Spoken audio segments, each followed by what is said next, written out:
Hi, class. We're going to be looking today at the Andean countries in South America. So you've seen my face for the day. I'm going to go ahead and exit out so we can get to the slides. There won't be anything covering up any of the slides. You'd rather see that anyway than my face. Here we go. So the Andean countries. The Andes Mountains, as you can see here on the map, are mountains that run basically the entirety of the western side of South America. You can see here in the note that the Andes Mountains are the highest mountains outside of Asia. So that means then that the highest mountains are in Asia. And if you know the name of the mountain range that's the highest mountain range in the world, which is in Asia, say it out loud. Did anybody say Himalayas?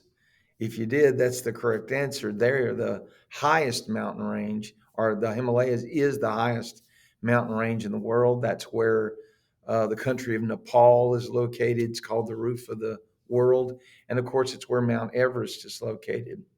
But outside of Asia, if you get the highest mountains are going to be found in the Andes Mountains.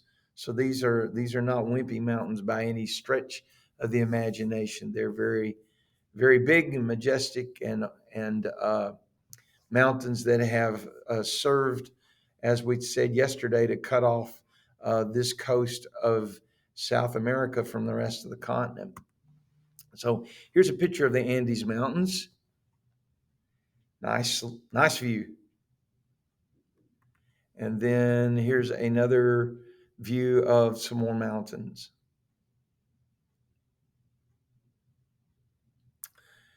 The Andean countries. Well, the Andean countries are the following: Ecuador, Peru, Bolivia, and Chile. I'll give you just a second or two to get those typed in.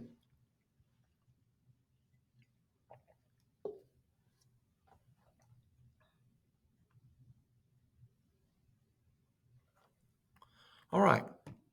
So let's go to Ecuador and talk about that country. You can see it here on the map. And of course, you've already learned the South American map, so you're a step ahead of that. But the capital of Ecuador is Quito. If you look over here on the map, guys, you'll see the equator. Here's the line that represents the equator. And you can see it looks like maybe it runs just a little north of that. That's going to be the city of Quito, and that's where the equator is located. And there is a monument that sits nearby on the equator. Now, I say nearby because up until recent times, the understanding was that the monument sat exactly on the equator. But we're going to find out in this short video that the people who built the monument, they were working off of incorrect data. Here goes.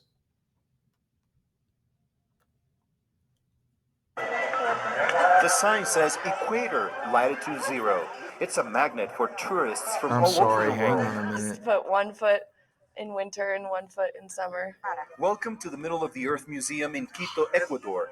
It features a 30-meter tall monument, almost 100 feet, with a globe on top. All right, I'm going to There's start also it a over. I'm village. sorry, guys. Here we go. Let's go. The sign says equator, latitude 0. It's a magnet for tourists from all over the world. Just put 1 foot in winter and 1 foot in summer. Welcome to the Middle of the Earth Museum in Quito, Ecuador. It features a 30-meter tall monument, almost 100 feet, with a globe on top. There's also a village with shops, restaurants, and exhibit halls. But the main attraction is a yellow line that runs through the facility. It marks the equatorial line that divides the Earth between the northern and southern hemispheres. Or does it? You know already that it's not the actual. Yes, I do know that. Is that a spoiler for you? No, no. It's got to pick a place, right? practical. Museum authorities do not dispute the fact that this is not the actual equatorial line. A French expedition drew the line in the 18th century. It's a symbolic place that we have.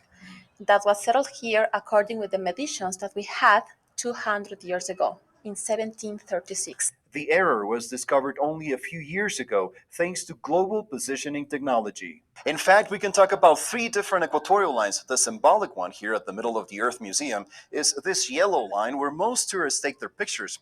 The second one is where those 2 mountains intersect and a V shape is formed. That's where the ancient people of this area believed was the center of the world. The third one is located about 200 meters in that location. That's where most modern GPS systems indicate latitude 0 is located. For this American tourist, the current line is just fine. If you stand on a state line in the United States, 1 foot in California, 1 foot in Arizona, I mean, it doesn't really matter, but it's just a symbol of being in 2 places at once. And so the tourists keep coming, about 400,000 a year, to have their pictures taken at a symbol that remains more powerful than the truth. Rafael Romo, CNN. Should we then just keep it a secret among us? Just among you and I, yes, I think that's a good idea. Not exactly at the equator. Okay, so there you've seen it.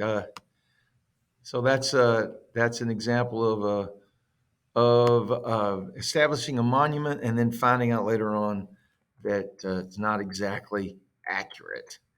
Okay, but at least according to that lady, she didn't seem to mind too much. The Galapagos Islands. These are islands that belong to Ecuador. You actually can't see them on the map. They're just off the map over here.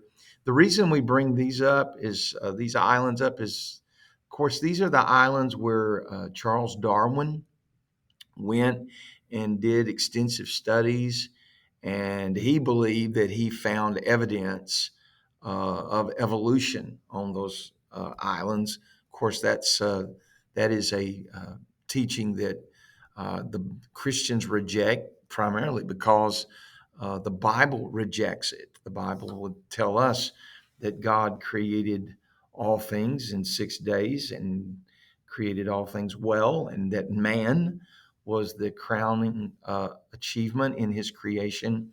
And man is not the result of millions of years of evolutionary processes. But still, the Galapagos Islands is a place you need to know because that is where Darwin did many of his studies.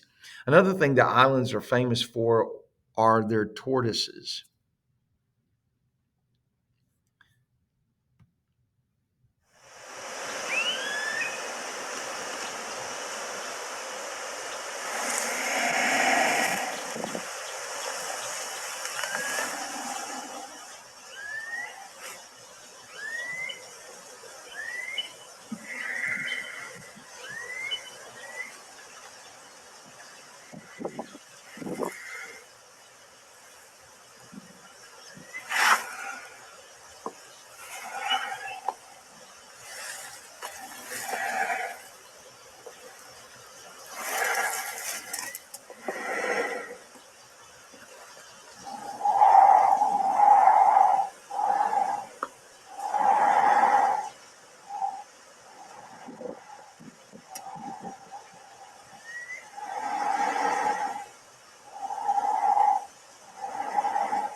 So if you want to see what exactly is going on here, you go a little bit further into the video. As you can see, this lasts a while. And let's see here, eventually, right here. He's actually looking into that camera.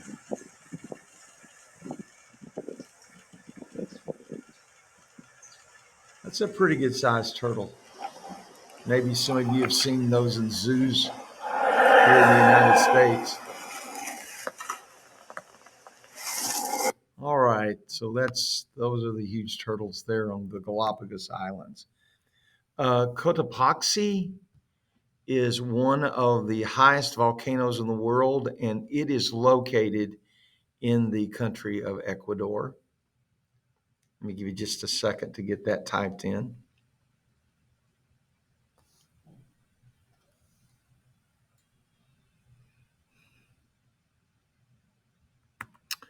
All right, there's a picture of the volcano Cotopaxi, and I saw video. I didn't record. I didn't put any of it on this set of slides, but I saw video from 2018, I believe, of the most recent eruptions of that volcano.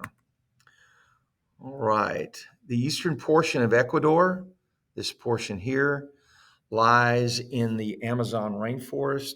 We'll be talking about the Amazon rainforest when we get to Brazil, when we talk about Brazil. But you can see part of that rainforest actually reaches into Ecuador.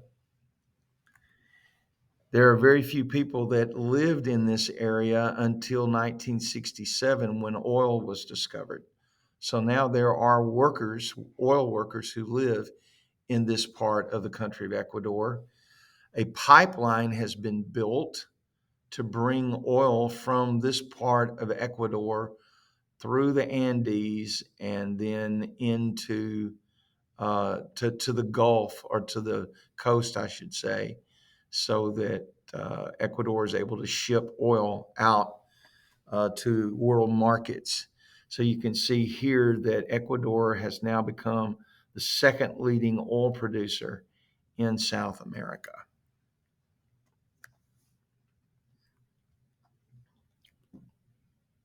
All right, let's move on then to Peru. Peru is famous for the Incan civilization. The Incas, their name means children of the sun.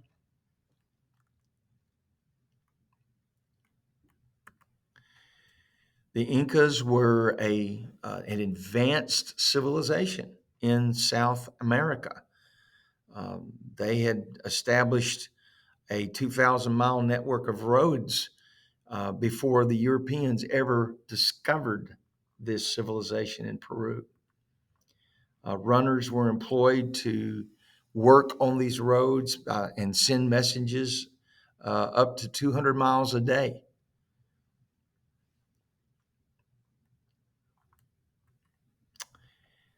When the Spanish came, they did eventually conquer the Incas.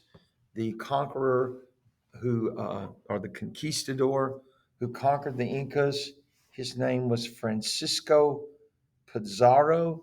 If you go back and read some of the stories, you'll find out that he kidnapped the leader of the Incas, held him for ransom, and then the Incas paid up, and then he murdered the leader anyways. And it didn't the wasn't he did not treat the Incas kindly or generously at all, which is a story repeated all too often when you think about Europeans and their conquering of the Western Hemisphere. This is the city, or part of the city of Cusco. I know you hear that name and you think immediately of the Emperor's New Groove, but he gets his name from this ancient city. This is the sacred capital of the Incan Empire, and it is the oldest continuously inhabited city in the New World. Now, if you're looking for the oldest continuously inhabited city in the world, which would mean people have always lived there since the city was established, that title belongs to Damascus in Syria as the oldest continuously inhabited city. But in the New World, this is it. The oldest continuously inhabited city in the New World goes way back before the time of the explorers. Quechua, this is the name of the Incan language. I was lecturing a few years ago and had a student who had actually been to Peru and had learned some of the Quechuan language. So that was an interesting thing that happened right in the middle of a class when she brought it up and actually spoke a little of it. Most widely spoken native language in South America is the Quechuan language. Okay. Well, you may recognize this. This is Machu Picchu. Machu Picchu, which is located northwest of the city of Cusco. And this was an Incan stronghold, a city built up in the mountains by the Incans. And for a long time, no one outside of Peru knew it existed. This is a short video about that.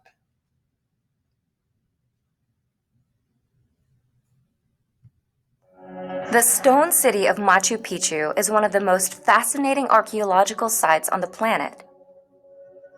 Located northwest of Cusco, Peru, Machu Picchu is a testament to the power and ingenuity of the Inca people.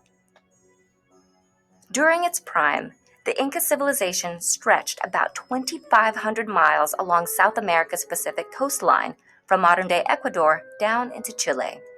This distance is nearly the horizontal width of the continental United States. Machu Picchu, located at the center of this once expansive empire, is one of the few well-preserved remnants of the Inca civilization. Built around the mid-15th century, Machu Picchu is a stunning example of the Incas' engineering feats.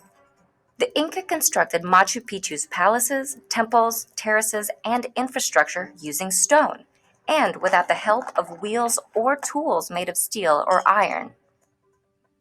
One particularly notable aspect of their construction is foregoing the use of mortar, a material often used to bind stones together. Nonetheless, the stones of Machu Picchu were cut so precisely that they snugly fit together.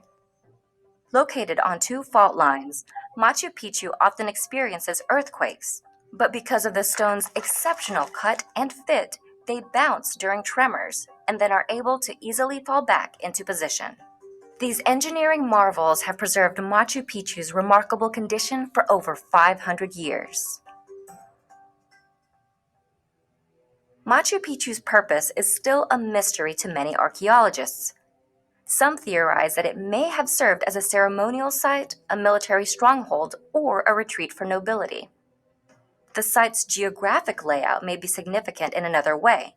Many of both the man-made and natural structures appear to align with astronomical events. But in the early 16th century, only about 100 years after it was built, Machu Picchu was abandoned. And since the Inca had no written language, no records exist to explain the exact purpose of the site. Although local communities knew about Machu Picchu, the site remained largely unknown to the outside world for hundreds of years. Spanish conquistadors who invaded the Inca civilization in the 16th century never came across the site. It wasn't until the early 20th century when Melchor Arteaga, a local farmer, debuted Machu Picchu to outsiders when he led Yale University professor Hiram Bingham to the site. Bingham and successive explorers devoted much of their academic careers to studying the archaeological wonder.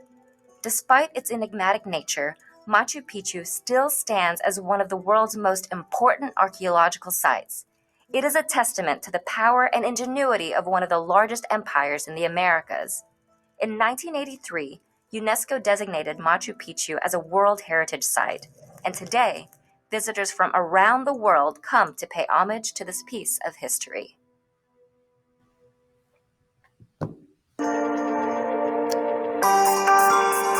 All right. Now, something else that's really fascinating about what they have found in Peru is this a mummy that they refer to as the Incan maiden. They found this young girl of the Incan tribe that had been buried on the top of a mountain, and I suppose due to the cold climate, her body has been well preserved, and uh, they have done a lot of studies on her body and on the artifacts that were found with her body, and believe that she was buried at least 500 years ago on the top of this mountain. So here's a video about that.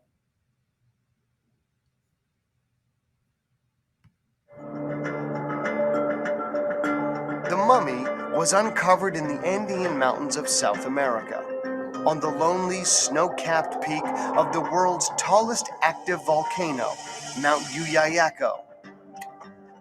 The year was 1999, and a high-altitude archaeological excavation was underway. Leading the team was explorer and anthropologist Dr. Johann Reinhardt. All of a sudden I heard this guy cry out, "Mummy!" They had discovered the highest tomb on Earth. I went, holy smoke, we're at 22,000 feet. When she first came out of the ground, she was completely wrapped up. We couldn't see any part of her body, but the textiles were just outstanding, and they were so well preserved. But the biggest surprise came when they removed her wrappings. Taking off the cloth of the girl. We had to talk, we had to communicate, do this, do that. It was in hushed voices. See, man, it was as if we were afraid at some level that we might wake this mummy up because she seemed just so alive. But nothing had the impact of when we uncovered her hands. Probably one of the most powerful experiences I've had in my life, because those hands were perfect. We realized that this has got to be, if not the best preserved mummy in the world. We don't know of any other better. And preserved along with her a spectacular collection of artifacts, ceramics, figurines, and textiles. Everything seemed totally untouched. It was perfectly preserved. Nothing, not a feather had shrunk, not a color had faded. The archaeologist's dream. Someone had gone to a lot of trouble to bury this girl in an extraordinary place. Now a team of investigators will attempt to decipher these objects, examine her body, and unravel the mysteries of this mummy. The first question, when did she die? The items in her tomb reveal the remarkable truth. They may look brand new, but archaeologists date them to over 500 years ago, remnants of a legendary civilization, the Inca. The statues that were with her, the ceramics that were with her, everything was from the Inca Empire. This girl is a human link to the great empire that dominated South America in the 15th century. Famous for building Machu Picchu, the Inca are cloaked in mystery.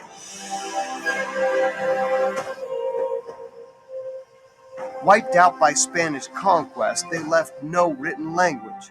So this girl is a rare and valuable glimpse into a lost civilization. Today she is conserved under the watchful eye of Gabriella Ricagno Browning. For me, the maiden is not only a scientific object. She is a young woman that I love. I think that one of my missions in life is to take care of her. Affectionately known as the Maiden, this mummy attracts visitors from all over the world. But some are not prepared for what they see. When people meet the maiden, sometimes they get very shocked. They cry or they get sad because it's difficult to understand the death of this maiden, of this girl. An Inca girl, buried 500 years ago on top of a volcano. Her corpse is strange. Seated and slumped, she looks like she slept to her death. All right. Let's see here.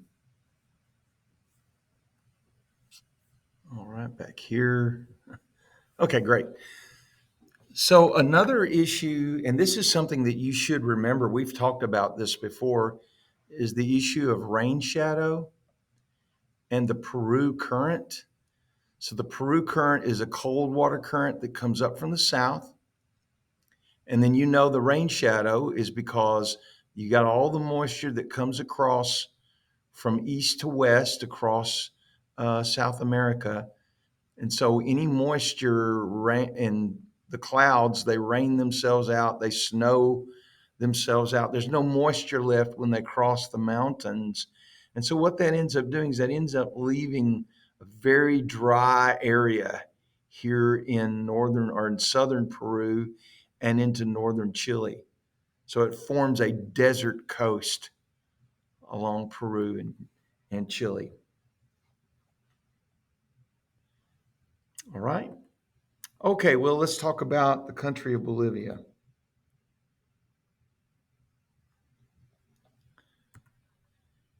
First of all, you want to notice that Bolivia is landlocked, which just means it is completely surrounded by land.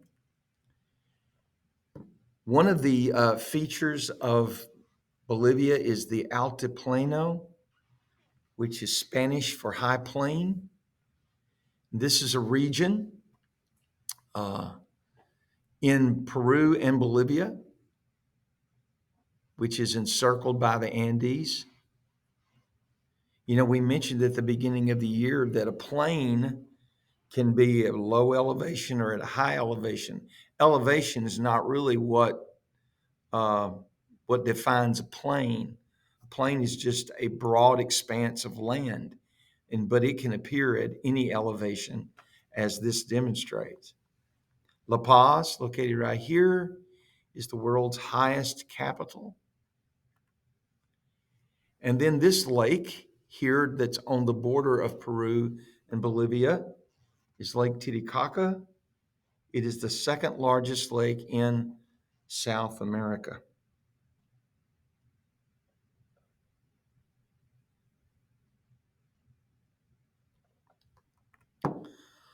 All right, finally, the country of Chile. The capital is Santiago, located here. And the Atacama Desert is located here. Now, remember what we said a moment ago. You have that cold current that comes up from the south, the Peru current. So you don't get any evaporation to speak of here. And because of the rain shadow effect from the Andes, this area gets very little moisture. In fact, it is the driest place on the planet, and it's right next to ocean water. But you understand why. You know the geography, and you understand the science of the water cycle, so that we just don't get a lot of rain here in this location. Here's a short video about the Atacama Desert.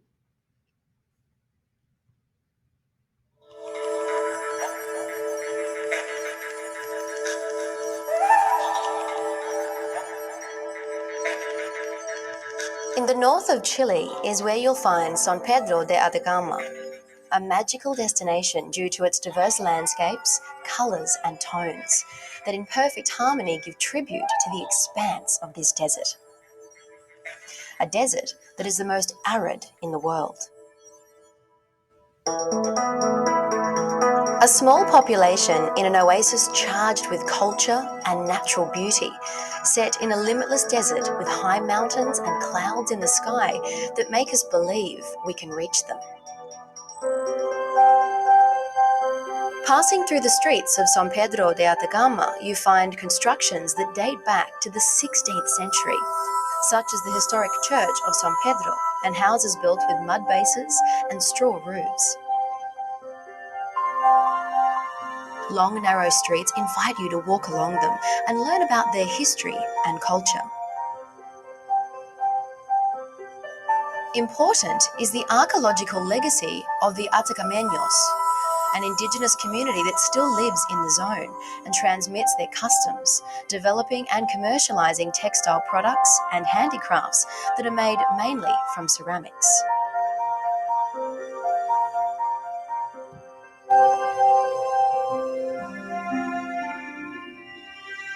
At sunrise, the tourist attraction is 4,300 meters high, where here a great number of tourists visit the Tatio Geyser, a geothermic camp found in the Andes region that in the early hours of the sunrise emit towering chimneys of vapor made from waters at temperatures that can reach 85 degrees Celsius and some 10 meters high.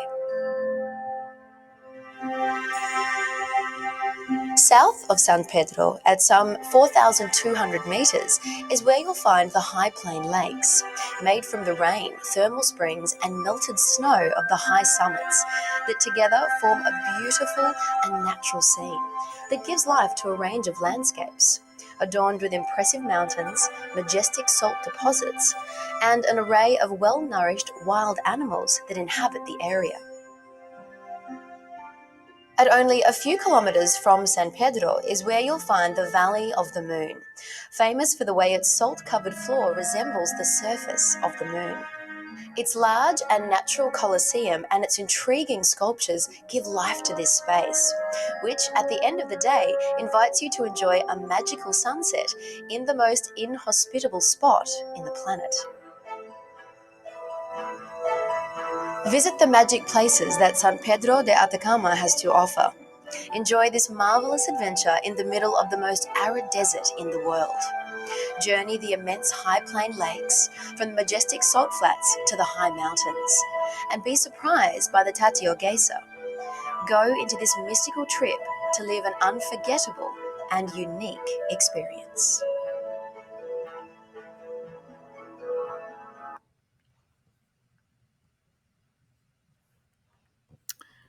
So, as we were saying earlier, the Atacama Desert is actually a continuation of Peru's southern desert. And hopefully, you understand once again the geography that creates this. So, it covers about 1,200 miles altogether. Again, it is so dry that some portions of this area have no record of any rainfall.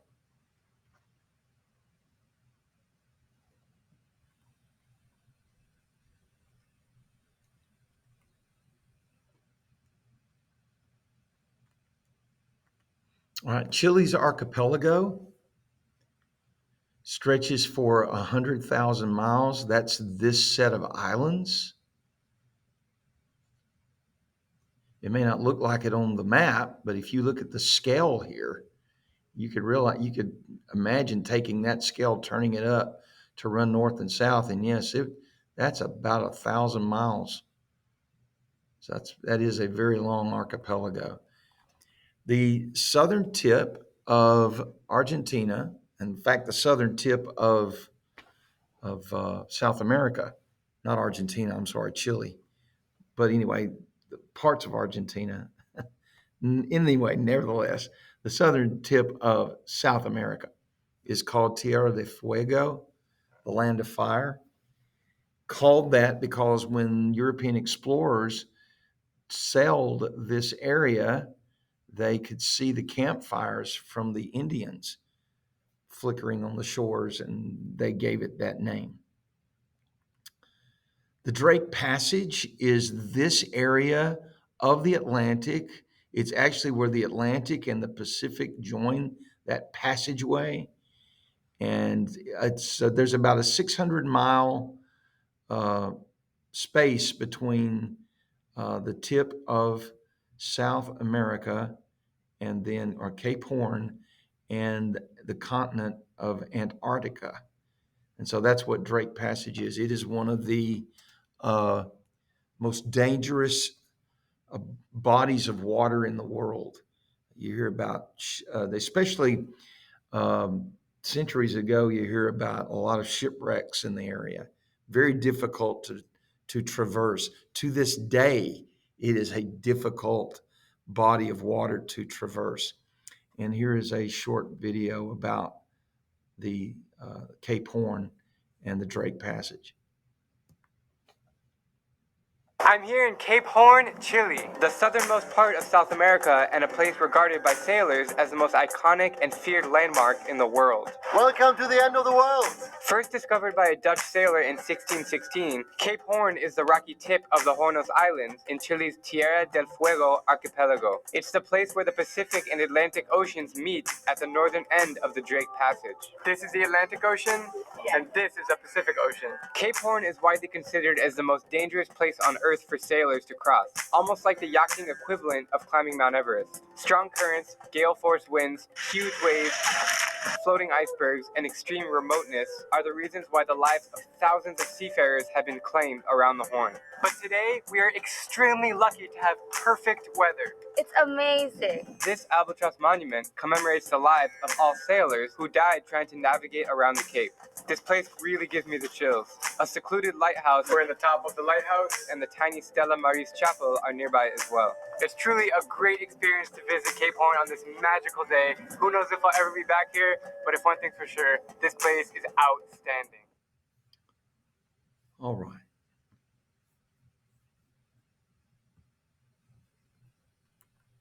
Okay, guys, so that's the end of the slides. Thank you for cooperating with my substitute today. So we will do another set of slides tomorrow. I don't know how much time is going to be left in the class period, but just follow the instructions of the substitute. Thanks again, guys.